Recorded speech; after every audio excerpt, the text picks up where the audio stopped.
Ladies and gentlemen, Unleash Gang, we are back. It's been a long hiatus, but here we go. We got ourselves a new setup back here, and I'm excited. This shit is lit up, it's litty, and ultimately, man, a lot of people been talking shit about how dark and dreary it is, which I could kind of understand. I got a black shirt, so naturally, with a black background, it kind of just looks like I'm a floating head. Yeah, but fuck it. We got ourselves a new background. We're back with a new video, and I'm so excited, Unleash Gang, because the summer's coming up, and it's time to get shit popping. So let's not waste any time. Today's video, we are talking about two insane misconceptions that you've been told about men and women your whole life. And when I'm talking about misconceptions, I'm talking about not only the nature of the two sexes, but also the dating aspect and how that plays into it as well. And first and foremost, right on the docket, we have that men are bad communicators. Oftentimes, I've heard this in society, I've heard this in life, and I've also heard this from girls. It's a common theme and trope that's spread around. And to be honest, I think there's some truth to it. However, there's also it on the other end that I think doesn't get addressed. Now, while it's true, a lot of men that I meet and a lot of clients that I work with, they often have trouble really communicating their feelings. Now, they can play it cool, they can add some teasing lines here and there, but when it comes to really getting deep and really opening up, like say about their sexuality or about just a lot of different things, a lot of times dudes struggle. A lot of times you hear, I hear it from girls themselves. Like they're like, man, he's so boring. Like I try to get him to open up and it's just like, yeah, cool. I just came from work. So there's a lot of truth to that. Men are being painted as logical, and oftentimes dudes tend to get into that logical mode where it's like, okay, I have girlfriend now I go to work, I come home, I say, hey baby, and it's all one predictable, logical, one frame route. And there's not a lot of great communication and open energy and all this type of shit. However, I actually think that women deserve just as much of flack for not being great communicators, because let's think about something for a second. How many women have you had trouble with only for them to act passive aggressive? You go, hey, what's wrong, baby? Like you look like, you know, your mood's not quite what it was. Oh, no, I'm fine. Bitch, you're clearly not fine. I mean, I could just look at you and see you're not fine, but guess what? You lack the communication skills to express your emotions, and then when they do, oftentimes they tend to go over the fucking edge. So really, if men are bad communicators, then what are women? Especially when they're emotional. Not only that, but let's just be honest. There's some girls out there where, to be fair, if you hit on a girl and she's not interested in you, she may just be very fucking boring because she's just not interested in you. Whereas another guy, she might be more excited. However, there's some girls out there who are generally boring as shit. Just same way there's guys out there that are generally boring as shit. But the thing is, women don't get called out on it. And this is what this is for. I'm calling you bitches out on it because come on. You could be the greatest seductionist in the world, and there's still gonna be those girls where you ask them stuff and they're just gonna be like, yeah, I don't know, just listening to music. Just at home, chilling. Yeah, I don't really do much. I just go to school, go to work, and I go see my boyfriend. I go home, and I don't really do shit. I just browse social media. There's literally millions of girls who don't do shit, but go to school, go home, browse social media, go to their boyfriend. Like basic ass shit. And if you actually go down the route of trying to talk deeper things, like introspective topics, whether it be outside of this reality, like what would you do if you were on another planet or something like that, or something even deeper like her family, or just her thoughts on this life itself, even some real introspective existential type shit. When you see those girls and they don't have nothing to say, that's when you know that this bitch is a brick. This bitch is a dumb, she's like a goldfish. You meet those girls where you talk to them and you realize that unless it's a topic that everyone else is talking about, they don't really have any thoughts on it. And when you meet those kind of girls, I can't fuck with those girls. One of the biggest traits that I need to have in a woman, if I'm actually gonna be around her and not just have her as a raw fuck buddy or whatever the case is, a pure fuck buddy, she has to be somewhat introspective. Like I have to be able to ask her thoughts on things and not give her an answer of just like, well, I don't know, like, I mean, I don't know, like, because you meet girls like that, and then on the other hand you meet girls that are very introspective. Because if we think about it for a second, back in the day, I remember it was often told that games and tests and, for example, palm reading, future shit, or magic tricks or anything that involved open-minded shit outside of the box that wasn't super logical, things involving energy and all this type of shit, it was often called chick crack back in the day, because for some reason inherently it seemed like all women responded to it. Like if you read their palm or read their body language, because women are naturally the more energetic side, the more emotional side to our logic, emotional yin and yang duality. So women inherently kind of fucking, they just lend towards that. Every girl I meet, when you bring up things like this, they usually have an open mind, and sometimes it can be kind of cringe because they can take it too far, but at the same time, this is part of the femininity that I feel good being embraced by, when I can go home and I can talk about things and not have that logical male ego, where she can kind of give you that soft feminine energy, that open energy. And when you meet a girl who is not like that, it's terrible. So I just want to get this shit out the way, because we're all, as men, for example, where's the female Shakespeare, huh? I know you could say that women been held back and all that type of shit, but I'm just saying, if we're such bad communicators, how is it that some of us are incredible communicators, but some women, there's a lot of women that just aren't that great? I just want to say this shit because it's about time we put you bitches in your place, because these common, I noticed, not just chicks, but even dudes too. You take these phrases, you take these themes, and you just take it for like automatic, like, oh yeah, we're bad communicators, yeah, hey baby, like that's not always the case. There's motherfuckers like me where I could talk intricately about all types of shit, meet a girl who's a fucking complete bonehead, and that happens all the time. So let's just move on to number two. Number two. Yo man, it feels good, like the backdrop. Like, what are y'all thoughts? If y'all have thoughts, let me know. I think it's pretty cool. I think it's pretty neat. I could actually change the colors and shit. It's pretty dope.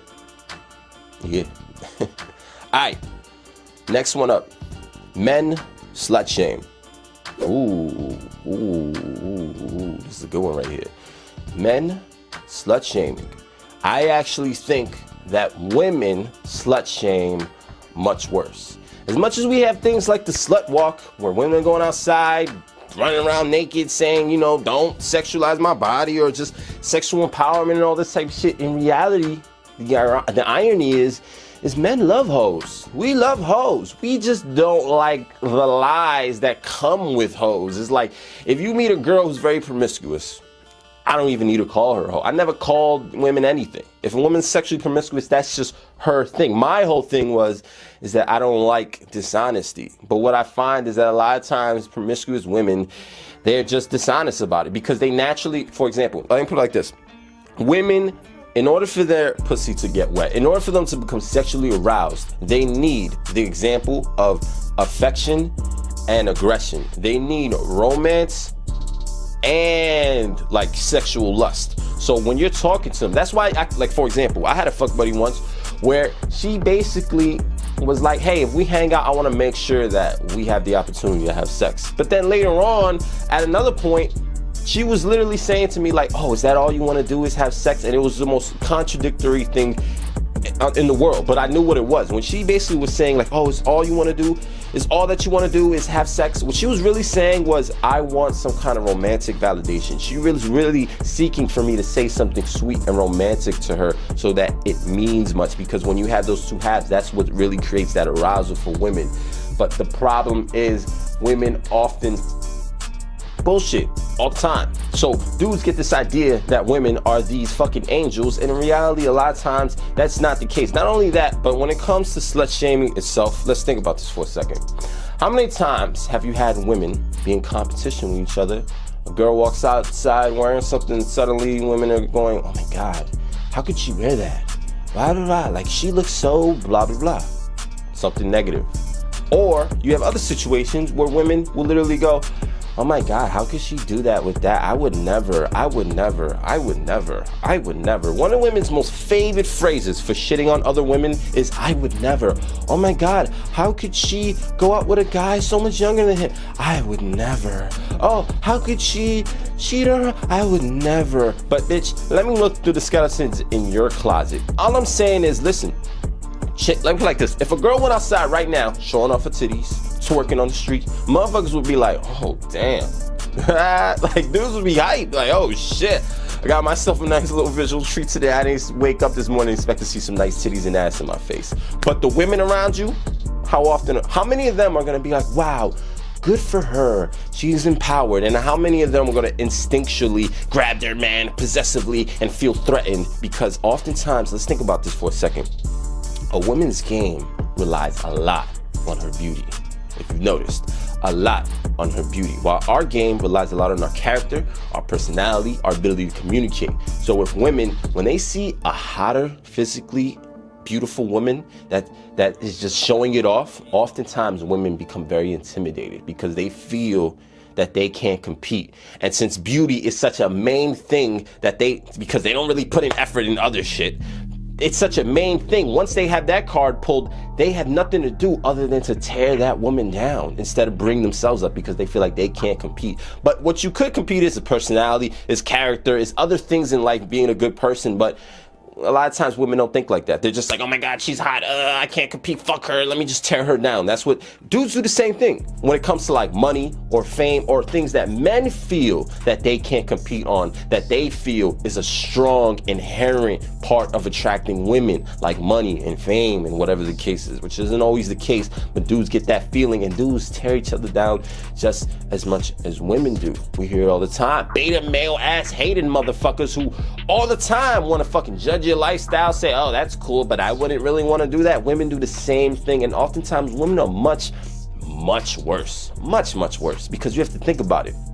As a man, if you do some shit and the tribe turns on you, a lot of men are going to be happy because you're just one less dude to compete with, and women aren't going to stand up for you. The same thing the other way around. If the whole tribe turns on a woman, a lot of women are going to be like, good, now I get to look better, and now there's one more chick out of the way. And that's something that needs to be pointed out. Look, this channel is ultimately about duality, because that's what this life is: sun and moon, male, woman, logic, emotional. So naturally, when you're dealing with these two sexes, you're gonna have to deal with the fact that there are contradicting things on both sides, and there are also similarities and differences. But what we don't want to do is take these age-old cultural tropes and themes and just take it as 100% fact, because what that does is it leads to you limiting yourself in ways that you don't even realize, because you have this shit already subconsciously in your head. You're here thinking that you're a bad communicator and she's like an amazing communicator, which a lot of times isn't the case. You're over here thinking that, taking all these women's word that, oh, men are always slut-shaming, men are always slut-shaming. Yeah, women oftentimes are much worse. So it's about time we start calling out these hypocrisies, because it's not just all about getting the girl, but it's about changing our reality and what we see in this modern dating world. Because that's the thing, when you've been in this shit as long as I have, 15 fucking years, you see how a lot of the behaviors that we do to get good with women is really just adjusting to a lot of cultural conditioning. But if we can change the cultural conditioning itself, we can build a more healthy society that lets you have a woman that is not so toxic, lets you have and build a family and raise kids in a society that isn't so hypocritical or lopsided or thinking things are not the way that they actually are. And you can be the first step in your kin, in your generation, to make that change. And that's ultimately what I want to help everyone do, because, hey, man, listen, at the end of the day, I know I come up here and I joke all the time, say, hey, man, I help. Like, let me put it like this. When people ask me what I do or about this channel, I'll say, like, oh, yeah, I help dudes get bitches. I say that shit, and I'll say it deadpan to be funny.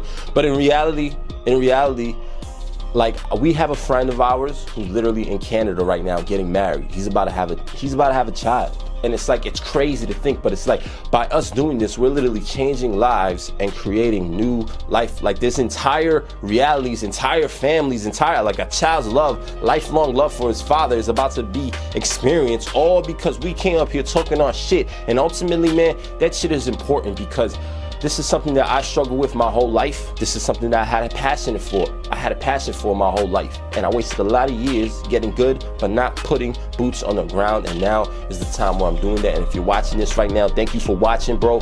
Unleash Gang. You see the new setup. You thought we was done? You thought we was done? Never.